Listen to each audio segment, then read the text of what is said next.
followers, that's why my content lasts longer. Whole chat in this bitch. Well, guys, it is Friday. At least this guy's got like a smile on his face. Wait, Larry King died? We have lost a legend. Larry King has died. He was 87 years old. Yeah, part of the CNN family for so many years here. I mean, his career spanned 6 decades. Bro, this was like today. And he spent 25 years with us here at CNN. He engaged newsmakers, as you know, around the world. Wolf Blitzer takes a look at some of his most memorable interviews. No way. He was the king of talk. Larry was the face of CNN. From presidents to professional athletes. You still face racism when you play? Music royalty. How do they tell you you're going to be a knight? To actual royalty. Movie stars to murderers. What's it like to kill someone? Heads of state to captains of industry. Is that a logical expansion bill for Microsoft? No one captured pop culture like Larry King on his iconic show. It was breaking news. It was long profile. It wasn't from COVID?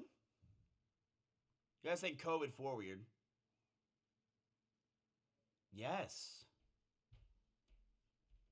Really? Wow. It contributed. Yeah, I feel like that's probably like my grandma, where she was like 83 and she died of COVID, but it just contributed. It was like my grandma was already, you know, one step into the pool of death, and like COVID's the thing that pushed her in. It was presidents. It was the most interesting show that we had. Interesting in part because King landed so many exclusives. Deep Throat himself, Mark Felt, finally speaks. And got hard to get stars to open up. A good question can open up doors in my mind that I would never think of discussing with anybody. Larry King made news, broke news, and broke ground. Together for the first time ever on My mom television, loved him, man. Jordan's King Hussein, Israeli Prime Minister Yitzhak Rabin, and PLO Chairman Yasser Arafat talk about peace in the Middle East. In live That's good TV, drama. anything can happen. Feels like a leg. Okay. Look at this, remember this? Don't better! Only a lizard. And on Larry King Live, it certainly did. Goodbye. Goodbye. He got up close and personal in more than 50... People say I'm the next Larry King. They do. Now I know why. 50,000 interviews across a career spanning more than 6 decades. If I ever have my own TV show, I'm gonna kiss everybody when they leave. Not bad for a Jewish boy from Brooklyn, born in 1933. Back then, he was Lawrence Zeiger. My father died when I was 9.5. I was on relief for 3 years. I dreamed of being on the radio one day. That's all I ever dreamed of. That dream came true in the 1950s in Miami, Florida. New city, new job, and a new name, courtesy of his boss. He's got the Miami Herald open, and it was an ad for King's Wholesale Liquors. And he says, "That's your name, Larry King."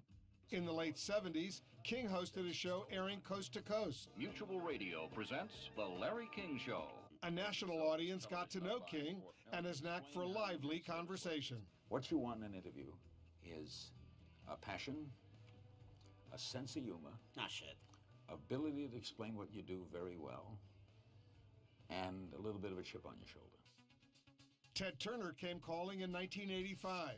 He needed a new host for his fledgling cable news network. I have zero. This is Larry King Live. I think we both put each other on now. Shut up. CNN because everyone started coming to that show. Among them, the leaders of the free world. I don't want to dwell on the Watergate thing. You might well have been reelected if you didn't pardon Richard Nixon. What are you proud You fucked of? up. What is it like to be shot? Former CNN White House producer Wendy Walker oversaw King's show for 18 years. Larry talked to all the presidents, and I think they all felt very comfortable talking to him. Do you still like this job? Nobody knew if Larry was a Republican or a you Democrat. single? He had no agenda. One frequent guest even filled in for Larry before moving on to other things. I'm Donald Trump, sitting in Full-time for Larry Twitter tonight. Trump was a great guest because he was a character. But president, I never thought of him as president.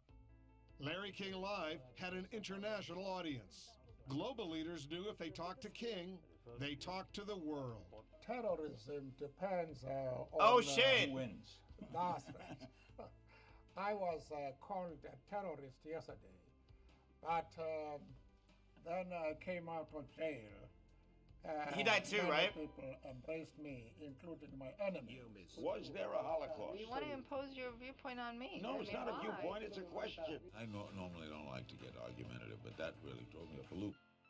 As an interviewer, King usually was easygoing, but sometimes critics were not. I loved having people say that Larry asked softball questions because I just figured more people would come on. I think it was more that he didn't ask long questions. He asked those short questions that so it would be about the guest. Sometimes it really was about King, or really his signature suspenders.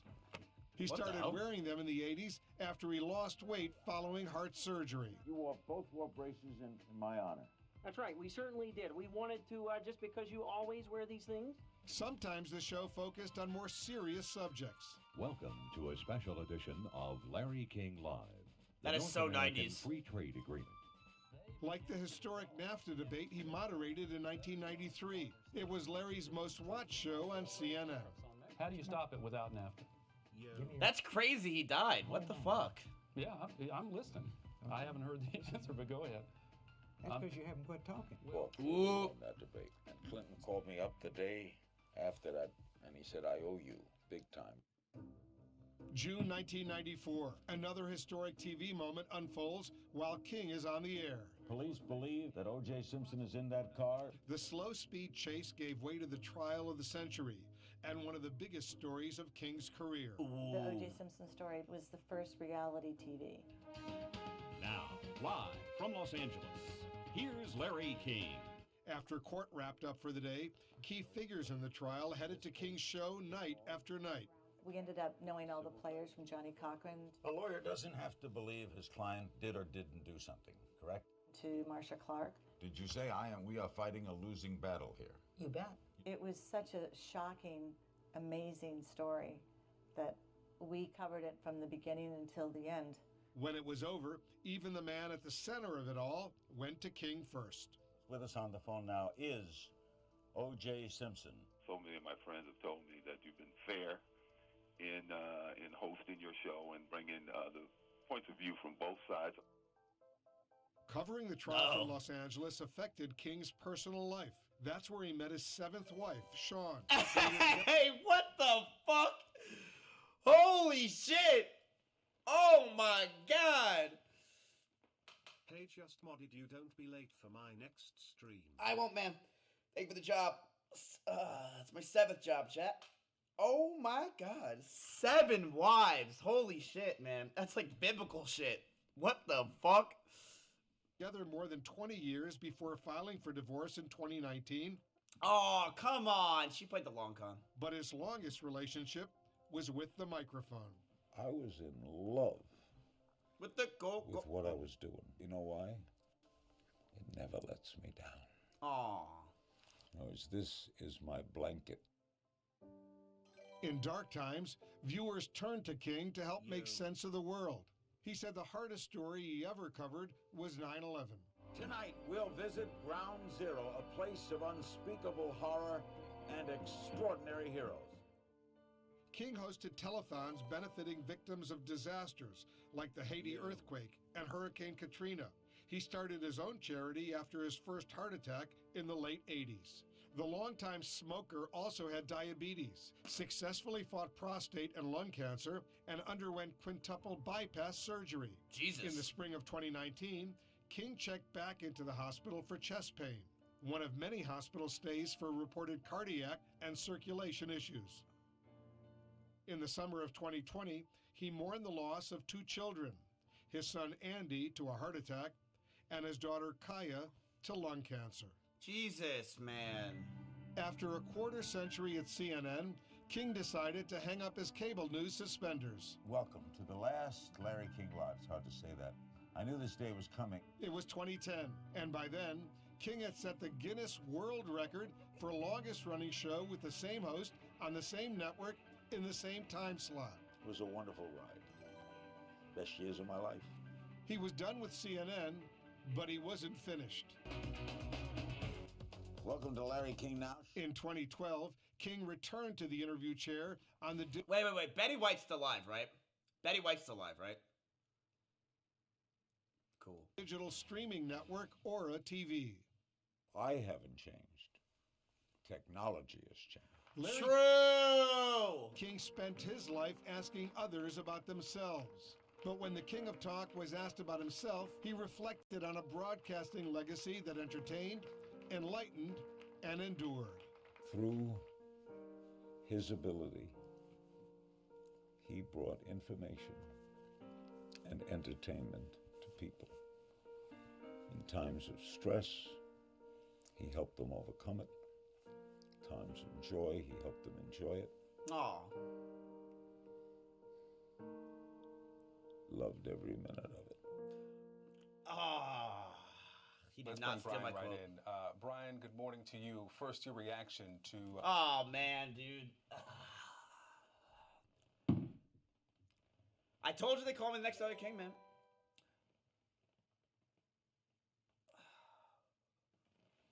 Man, that's sad. And I know that so Miss many. Shut up, please smile. Okay, like, what the... Shut the fuck up, dude. That's so sad, man. I wonder what my mom thinks of this. My mom's probably pretty sad. My mom loved Larry King, dude. Loved Larry King. Loved. A lot of your parents probably loved Larry King. Loved. Why does your mom love everything? Yeah, everything but me. I don't know what's going on.